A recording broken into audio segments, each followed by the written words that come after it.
Well, that's as good as time as any to cut the music there. So what's up, everybody? We're back, and I see Stephano online now, which is great because he was missing for some time. I assume he's doing videos with MperorM. Do you have any updates for us? I do. He got online, but MperorM said that he's still out of his chair. So so just like I like the idea where like he hits enter to like log in or whatever, and then like gets up as he's hitting it. So it's just like the force is propelling him away from the computer. something like that, I guess. But yeah, he assured me as soon as he finds him, I'll be doing the vetoes. Cool.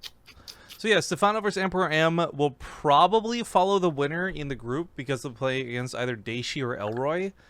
Daishi, I think a lot of people know.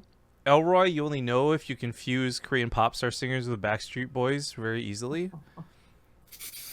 That's not even shots fired. Like, the guy is just... He's actually pretty good looking. Stylish. Yeah. Yeah. Unfortunately, when we did have Elroy at one of our events, he got screwed with the plane flight. Came in late, couldn't play. Feels bad, man. But we get to see him play here in Valencia, which will be nice. Correct. So this is kind of, I feel like, an old group and some just like, it's two people that are pretty old. Daishi even like hadn't been playing for a while, so it's always surprising to see him. Stephano constantly streaming, but not officially back to being pro or anything. And then two guys that you just don't hear much about, but are still pretty good, like Elroy and MperorM. But they're not the only kind of old guys coming back, I guess. We do have Vortex making out of his group, so maybe some representation for Spain should be cool. Yeah, Vortex being back is really cool for a lot of different reasons, but I'm really surprised, so I'm messing with the overlays we're talking, at the upset of Mana already being out. Risky has proven himself with that show match versus Puck, like, okay, sure, right? You can justify Risky when he's EVP. Hate Me taking the other spot in the group, though, really surprised me. Yeah, that was a shocker. We said that there is a potential for a group or a stage one upset, but I thought Mana actually looked very informed on the Corsair Cup or something we cast a couple of days ago. I'm definitely surprised he got taken out in the group number one. And I made a tweet. It was very just like, I don't know, like emotionless almost. I don't know what he's feeling like, but it can't feel very good. Be sent all that way, and still have to watch all your teammates too. Continue playing. So TLO, Snoot, Euthermal. I feel like I'm forgetting someone else, but maybe not. Still all in it. Still playing. Actually, Snoot's going up against someone else that I was like surprised to see, I feel. Oh, Botvinnik. Yeah, speaking of another Spanish player, I guess. Dude, yeah. And Botvinnik was a player that fell off for us. He was really good. He was on Mindsanity. Yeah. He was kicking ass and taking names, and then he just decided to stop playing. And it felt abrupt, and it was a little sad. And you guys are right. It is whoever, not whomever. What am I, some sort of English? Who do I think I am? Douchebag? There we go.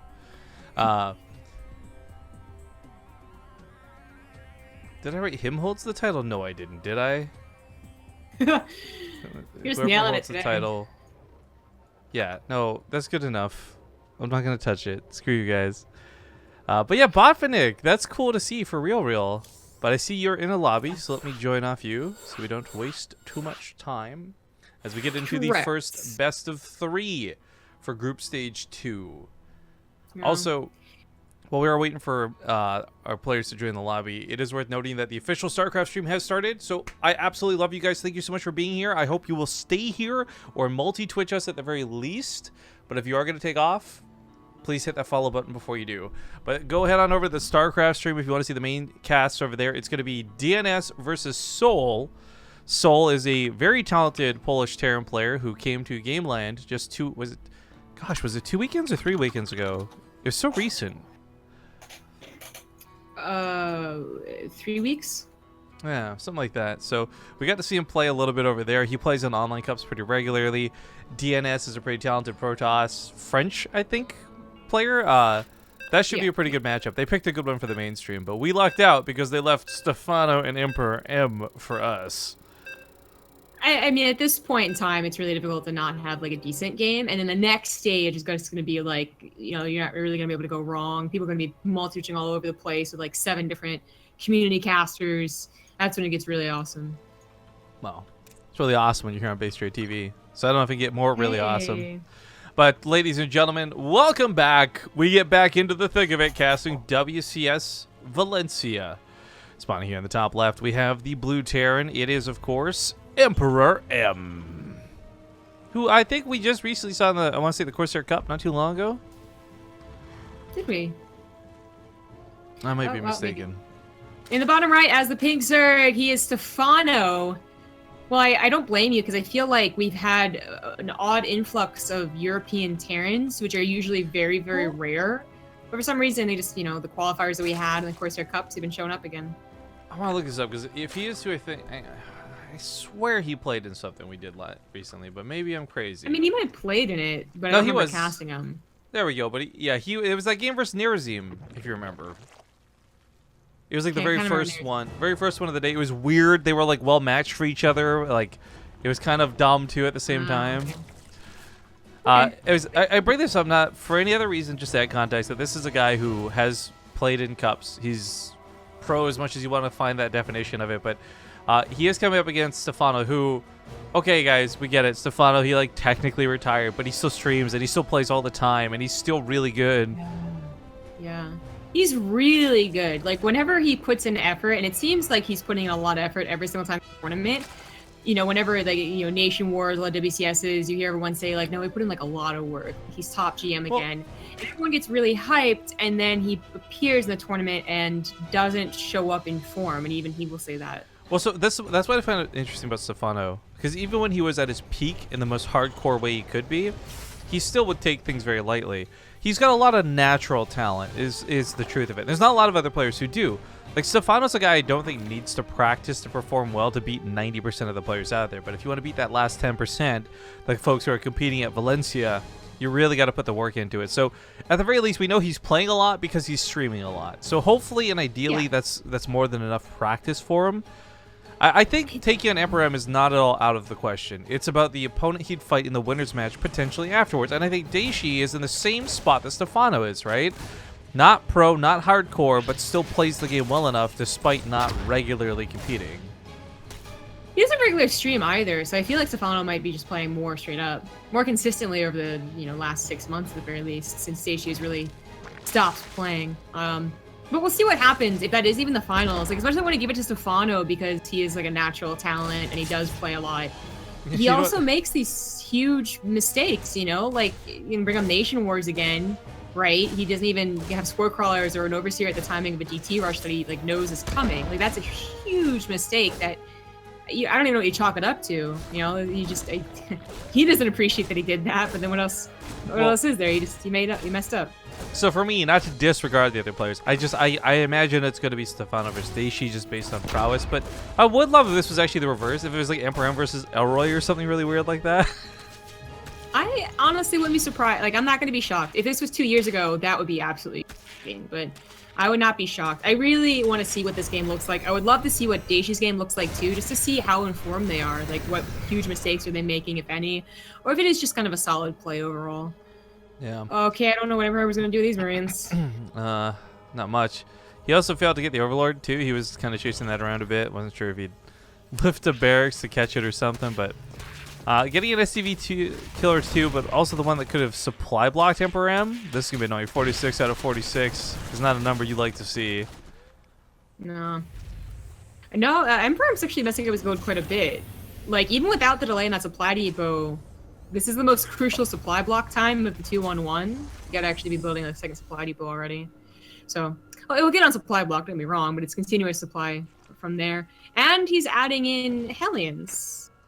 So this isn't like the trick build where you actually have the reactor on the factory and it becomes the Hellbats. He just is adding in a Hellion, like, one at a time. Oh, okay, but still, I still don't, like, it's not the build that most players would use. I can tell you that much.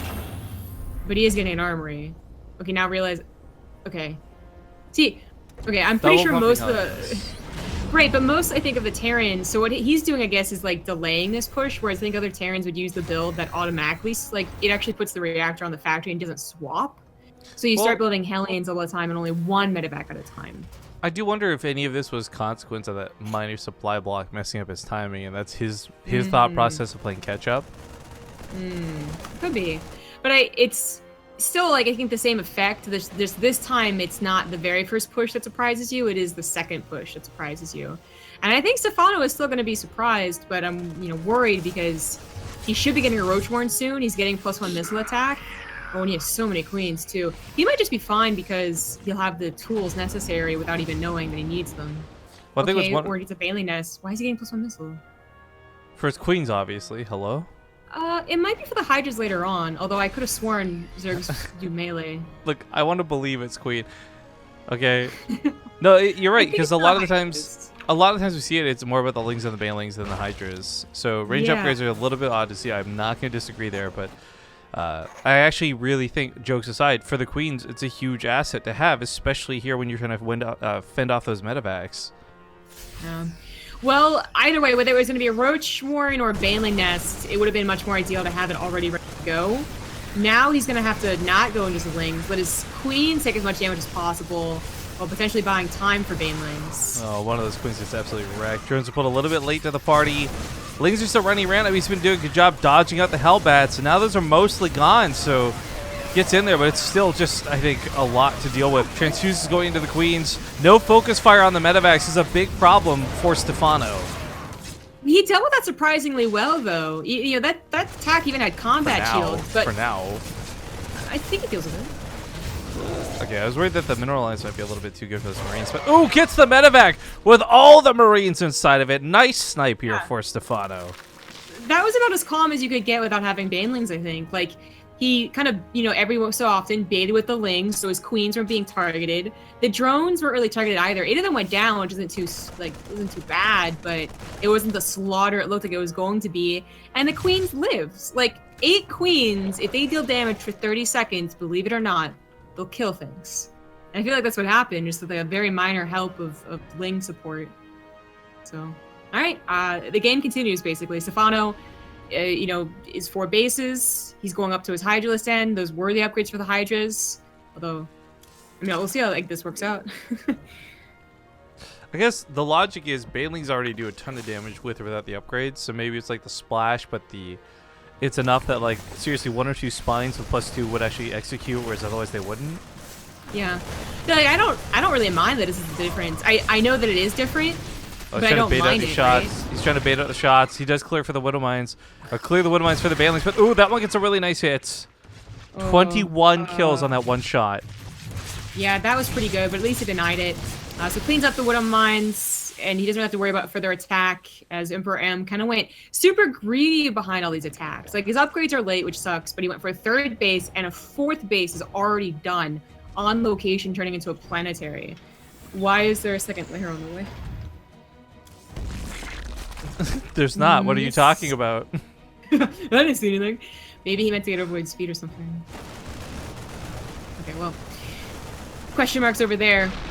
Yeah, hell, this might even be the way that some other Zerg players are playing. I haven't seen it. +2 for the Hydras. They're going to be quite powerful, as it is. Paired up with this creep spread. Hell yeah! I just now realized. Yeah. Man, forget the Hydras. Like, those can be good anywhere. The Banelings have actually so much territory to work with. Normally, I'd say Terran are pretty good at beating this back, and we watch Zerg players struggle to find the engagements with Banelings off creep. I don't think this could be the case for Stephano. Whether it's running back to the main or pushing through the middle, his creep spread is scary. This is like, oh god territory. I think the kind of miscellaneous impact that MperorM's opener had is that creep spread, like it didn't just not kill enough drones or enough queens, it also didn't push back any creep or deny any bases. So this is definitely insane creep spread. Units are already kind of in position. It's a bit too much though unloading, so Link's got to get back here and help out. I do like that he pulled the Hydras back. Yeah, I mean, getting Hydras, they're quite expensive. It's not bad, but you don't want to give away the medevacs for it. He's dancing with the Lynx, trying to bait out the shots. Nicely done. Well handled. Friendly fire on the medevac. And the Hydras take out a couple. Stephano cleans up. And, oh, he's cooking up some Banelings. Yeah. Stephano has a pretty big supply lead, but I don't think he's gone on the other side of the map yet, so it's funny. He has no idea that MperorM has a 3rd or even a 4th. He doesn't know where the 3rd is either. He might just think it's in the pocket. It's like the equivalent to the floor is lava, except the floor is normal. It's no creep. I don't want to touch it, so... MperorM, I think he might have been correct in his call to play like a super late game, but I'm not sure he's going to be able to get there. No, he's also dropping while this goes on, too, with 3 different medevacs, so he just doesn't have any army to defend this. SCV's trying to pull back, but frankly, Stephano has nothing to fear. He's even going to catch the medevacs with the queens. That's the +2 weapon upgrades for you. Oh, I'm surprised I didn't see a tap out then and there. That's just brutal. Master Pair is not so bad. These Lings are not very popular. Usually they have that +2. No, it's the Hydras with +2, so they're kind of... They're helping. They're doing something. The planetary goes down. That's pretty savage. A lot of SCVs died with us down to 36 remaining. Counter drops at no damage, and Stephano's creep has not been touched while all of this has been going on. Yeah. He's looking to be in such a good position this game. It's gonna be so hard to throw this victory away.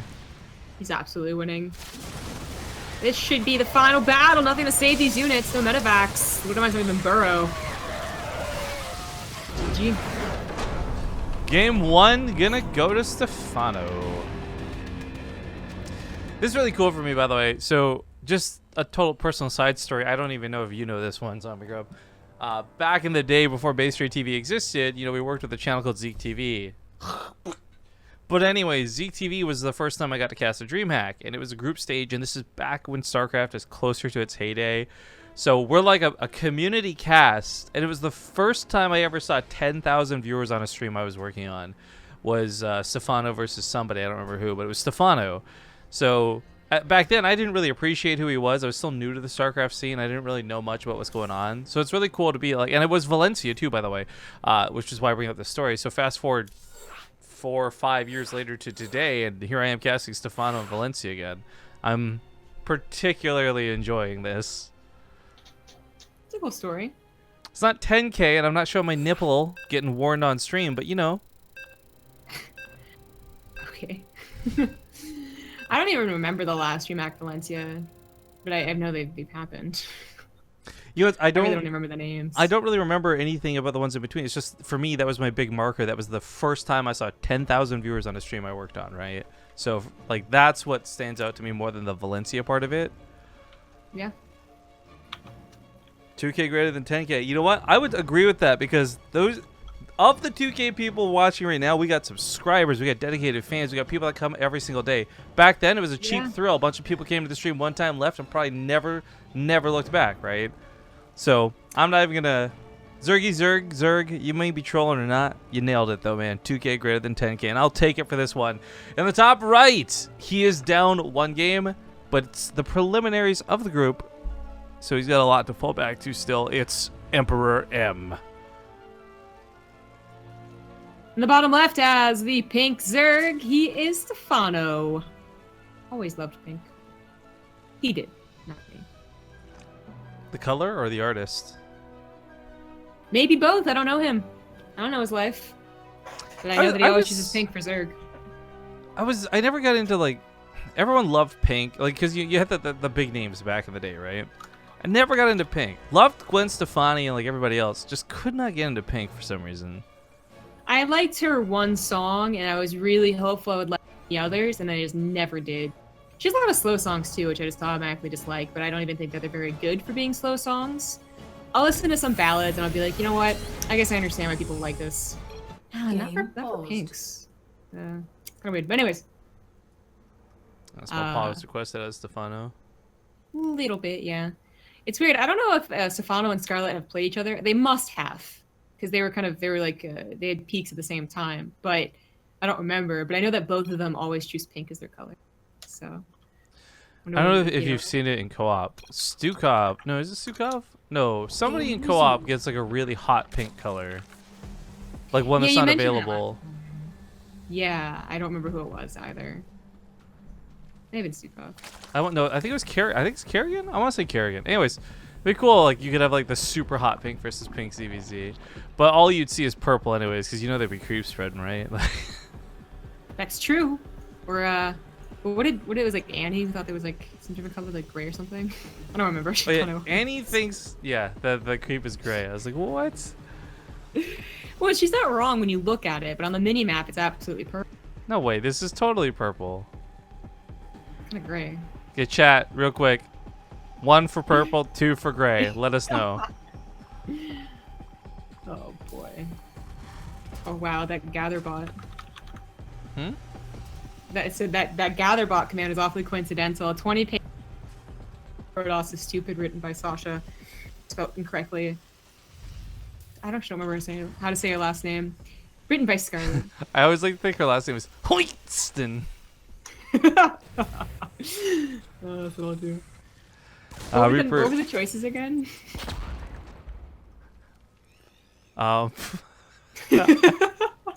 One of them was purple and the other was gray. I think 2 is gray. I think 2 is gray. I could be wrong. Okay, well 2 is winning. There's Reaper here going to be a little annoying. His Proxima Station, though, is a really limited use out of the Reapers anyways. I think Stephano, his only real check mark in the early game is like, wasn't just 1 Reaper, right? Yes, okay, cool. You don't got to worry about more. And it's weird because 3x Reaper is just such a big opening in the Korean scene. And it's good in general. And I'm just surprised more foreigners, like MperorM, for example, not hopping on that hype train. Well, I think we have the foreigners that do, like Euthermal. And like Optimus. But okay, Optimus doesn't count because Optimus was doing it before it was cool. All right, but if we do want to count Euthermal, because Euthermal was like, it looked like trying to do medevac drops and stuff. Give me that, right? Can you name anyone else? Well, I think the problem is I really can't name many other European Terrans. So MperorM is playing standard, but the other European Terran that I'm thinking of is like Hades, but he plays mech. So yeah, because he's a good boy. You know, he wouldn't open with that, and I think the other one we were casting also like played mech a lot too.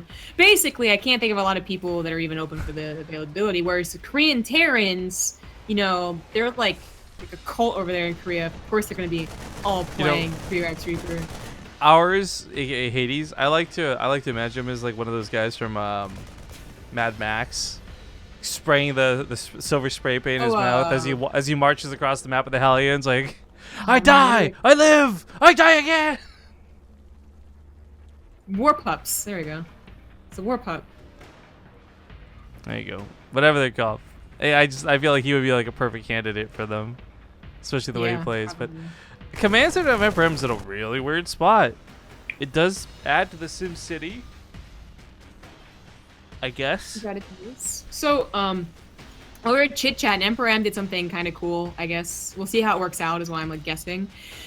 So he made it look like he went for a 2-1-1, and Stephano scouted it in such a way that it does look exactly like a 2-1-1. But there is a third barracks behind everything, including an engineering bay. So that little Marine push he did last game, he did it again to psych him even more out, but it's actually a lot of bio coming down the middle of the map. It's the +1 that's the most impressive for this too. That's the difference of shredding Queens or not. And he catches this at a time, but there's not a lot of transfuser, so immediately jumps on top of the Queens. 3 or 4 go down, but the Lynx have got that surrounded. This was a cool surprise attack out of MperorM, but killing the Queens, is it worth it? I mean, that's a lot of damage done, but still gets cleaned up. That's always the question. That's why I'm so hesitant to believe in any pure bio pushed attack from a Terran player. I don't care if it has stim, combat shields, and +1 like this one did. I just think that it's not worth it. So the Marauder, I don't feel added a lot to that, but man, Marines for Queens are technically not a bad trade. That's true. So I think the problem for me when I see those bio-based attacks is that it delays your medevacs, right? And Terran's really not so good without medevacs, especially when you're up against a player whose creep is their best benefit. And he didn't really deny creep. He delayed more creep tumors, but he didn't deny creep, so they're just being spread anyways. So Terran without medevacs are not so good, but with, they're very nice. That's exactly what happens, you know? Like, and I think Stephano also doesn't mind that trade either, because he's like, well, I just took like an army there. Obviously, you did not go for a 2-1-1. So you probably don't have medevacs flying around everywhere trying to bother me. And his creep spread is already getting a little bit out of control again. All right, 1 sec. I'm just swapping your audios. I remember what we did last time. I'm not going to hang up this time. Your Discord's starting to cut out like a lot. So mute that and unmute. All right, hello? Good job. All right, nailed it. I will say one of the downsides to losing Queens, well, not really downside. He made more, right? He still got a lot. Was that may have meant less creep spread, but man, forget that. Stephano still has creep spread like crazy on the map. His presence. Yeah. Well, that's what I mentioned. Like, if killing Queens meant you killed live creep tumors at the same time, That would be a really weird mechanic. Like whatever creep they put down suddenly dies. Oh, it's like a vampire. Like you kill the head vampire. Yeah, then that's worth it. But because you didn't kill any live creep tumors, like they're not putting down any more, but they already had 10. Dude, so what does it matter? I just realized the best analogy. I don't know if anyone's ever made this joke before. Maybe I'll be the first. With all this creep spread though, Stephano's got more presents than Santa Claus. Bailey's also managed to wiggle over some connects. The Marauders are going to escape, but man, this isn't going well for MperorM. Even losing one medevac right now is pretty devastating, considered like this is mostly just Lings. That was like a very, very small Baneling investment. Queens, Zerglings, creep spread. This is Stephano's game. It absolutely is. Those tricky little builds, I love them, right? I love seeing differences in TvZ than other than 2-1-1 or factory openers, but I've never really seen a bio push work out very well. I did like the idea. I thought it was cool, and it almost looked like it was gonna work, right? Like if Stephano played it like a little more greedy. He had like 6 less Zerglings.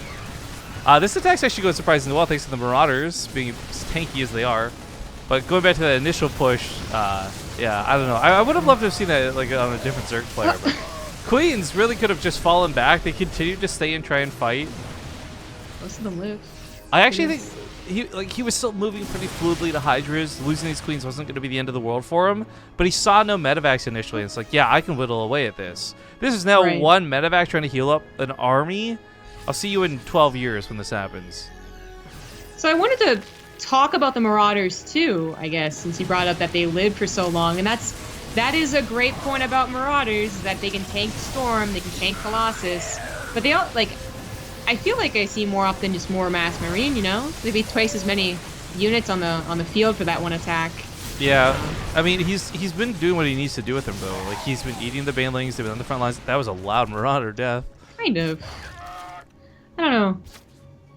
Because it's always so difficult to be like, well, if only he had 40 Marines instead of 20 Marauders, he absolutely wins the game. But I do think that there's a reason I think that a lot more people go for Mass Marine. Even against Ling, Baneling, Hydra, we still see people go Mass Marine with tanks with only a light little sprinkling of Marauders. But, oh well. I mean, his game was already kind of going to be difficult no matter what his composition looked like. Okay, well that's got to seal the deal right there. Even if it doesn't, the timing on attack is so bad for MperorM. His 2-2's finishing up as Ultraless Cavern is finishing up. Not a situation he wants to be in. Nah. Alright, well, Stephano definitely seems to be in good form for his mechanics. I really love to. Like, it's very clear he's going to win, and he's ahead, and blah, blah, blah. And he's not being complacent about it. Like, he's still split versus those Widow Mines. He's still being careful with his Hydras. But this game is, without a doubt, over. Making the mini-map look impressive. Stephano's goal right now. I wish he would spell something. Although, if he did, it'd probably be in French, so I wouldn't be able to read it. Well, it doesn't have to be. Je If he was in France, in a French tournament. J'adore Zerg. Sure. Shout out to all the French people just offended with my horrible French. All right, game 2 goes to Stephano. It takes a 2-0. Sail on into the winners match, where he will fight the winner of Daishi and Elroy, which has been determined already as it is Daishi. So we'll have another TvZ when we get back. Stephano versus Daishi, provided the mainstream doesn't decide that they want to cast that. Quick reminder on how this works, guys. There is a chain of command here, so even if we choose like a match that's a really sick one and we've been sitting like there for half an hour waiting for it, the main stage can still just kind of upstage us and take it. So we'll find out what they want to cast hopefully soon, and then if they do want to cast us, we'll find another good match for you guys. But we are in group stage 2 and there's a lot of good matches, so there's not like a bad plan B either way. But we'll be back in a few moments and we'll see you guys soon. Thanks for watching.